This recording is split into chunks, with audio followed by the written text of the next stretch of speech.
प्रशांत कोरटकरला सकाळीच न्यायालयात आणल्याची माहिती मिळाली। थोड्याच वेळात कोरटकर प्रकरणी आता सुनावणी होण्याची शक्यता आहे। कोरटकर विरोधात कोल्हापूर न्यायालय परिसरात आंदोलनाचा प्रयत्न करण्यात आलाय।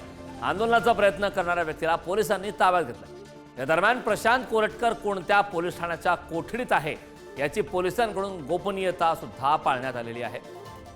दृश्य आपण पाहतोय। कोरटकरवर झालेल्या हल्ल्याच्या प्रयत्नानंतर पोलिसांची खबरदारी या ठिकाणी पाहायला मिळते। पोलीस ठाणे आणि जिल्हा सत्र न्यायालयाबाहेर पोलीस बंदोबस्त त्या ठिकाणी तैनात करण्यात आलेला आहे।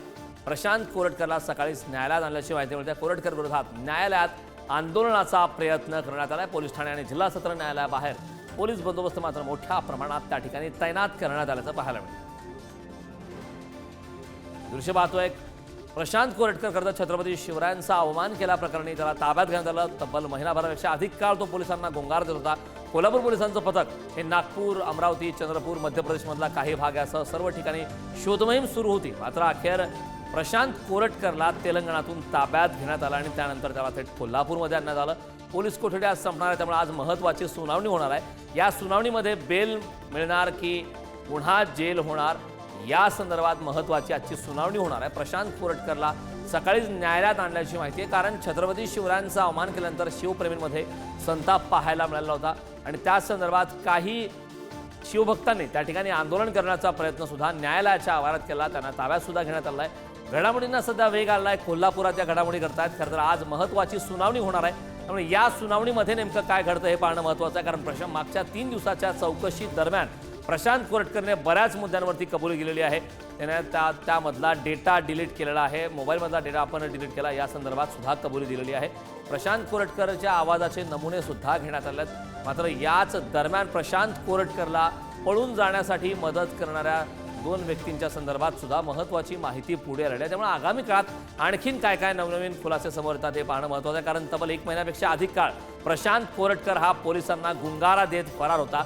याच दरम्यान आपण लोकेशन वारंवार बदलत असल्याची सुद्धा कबुली प्रशांत कोरटकरने पोलिसांना चौकशी दरम्यान दिलेली आहे। पोलिसांना लोकेशन कळू दे आणि त्यांच्या शोध मोहीमेमध्ये अडथळा निर्माण व्हावा यासाठी प्रशांत कोरटकर हा वारंवार आपलं लोकेशन बदलत होता, अशी माहिती खुद प्रशांत कोरटकरने चौकशी दरम्यान दिलेली आहे। 3 दिवसाची पोलीस कोठडी आधी सुनावण्यात आलेली आणि ती झालेली आहे।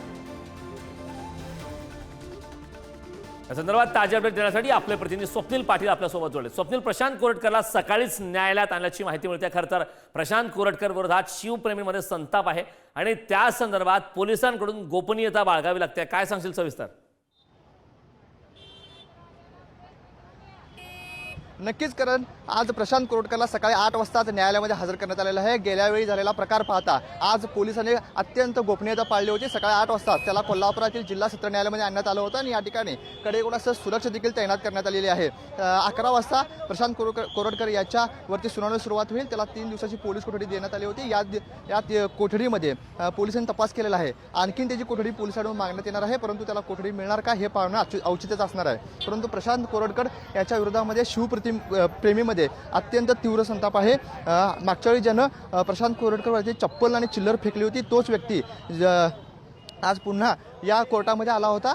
तो सुरक्षा जवानांची नजर चुकून कोर्टामध्ये प्रवेश करण्याचा प्रयत्न करत होता, परंतु पोलिसांनी आतमध्ये नेमणुकीत असणाऱ्या पोलिसांनी त्याला पकडलं। त्यानंतर त्याला ताब्यात घेण्यात आलेलं आहे।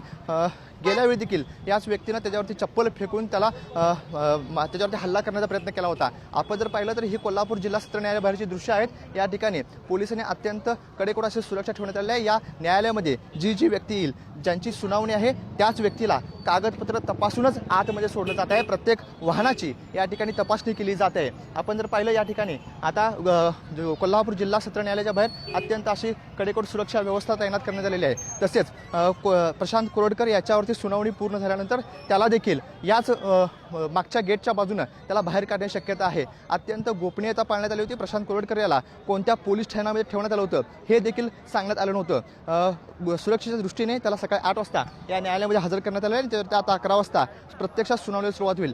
प्रशांत कोरटकर याला कोठडी पुन्हा वाढवून मिळते की त्याचे न्यायालयीन कोठडीमध्ये रवानगी होते हे देखील पाहणं औचित्य असणार आहे। परंतु यापूर्वीच त्याच्या विरुद्ध शिवप्रेमींचा अत्यंत संताप असल्याचं पाहावयास मिळते। शिवप्रेमींनी आता कोर्टामध्ये घुसून याच्यावरती हल्ला करण्याचा प्रयत्न केला होता, परंतु तो पोलिसांनी हाणून पाडलेला आहे आणि त्याला आता त्या व्यक्तीला देखील आता पोलिसांनी ताब्यात घेतलेला आहे। करण नक्कीच स्वप्नील, यामध्ये आज महत्त्वाच्या घडामोडी घडत आहेत. सुनावणी थोड्याच वेळात, साधारणतः किती वाजता या सुनावणीला सुरुवात होणार आहे? कारण कोल्हापूर न्यायालयामध्ये 11 वाजता प्रशांत कोरटकर याच्या सुनावणीला सुरुवात होईल. 11 वाजता कोर्ट बसल्यानंतर प्रथमच प्रशांत कोरटकर याची सुनावणी पार पडते. यावेळी पोलिसांकडून 7 दिवसांची कोठडी आणखीन वाढवून मागण्याची शक्यता आहे, परंतु न्यायालयाकडून 2 दिवसाची पोलीस कोठडी मिळते की त्याची न्यायालयीन कोठडी रवानगी होते हे पाहणं औचित्यच असणार आहे. पोलिसांनी जो तपास केला आहे त्या दृष्टीने त्याने या फरार असणाऱ्या कालावधीमध्ये अनेक आलिशान गाड्यांचा वापर केलेला आहे. तसेच तो फरार होण्यामध्ये त्याच्या अनेक जणांचा साथ देखील मिळाल्याचे पाहावयास मिळते.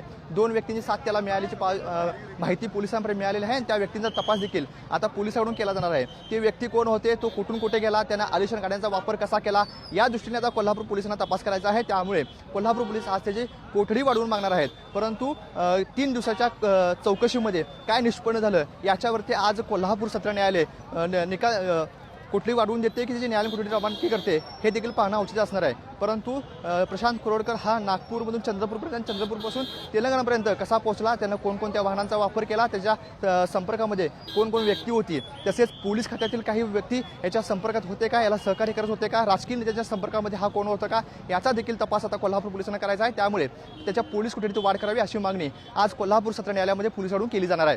करण, नक्कीच स्वप्नील, खूप खूप धन्यवाद या महत्त्वपूर्ण अशा माहितीसाठी.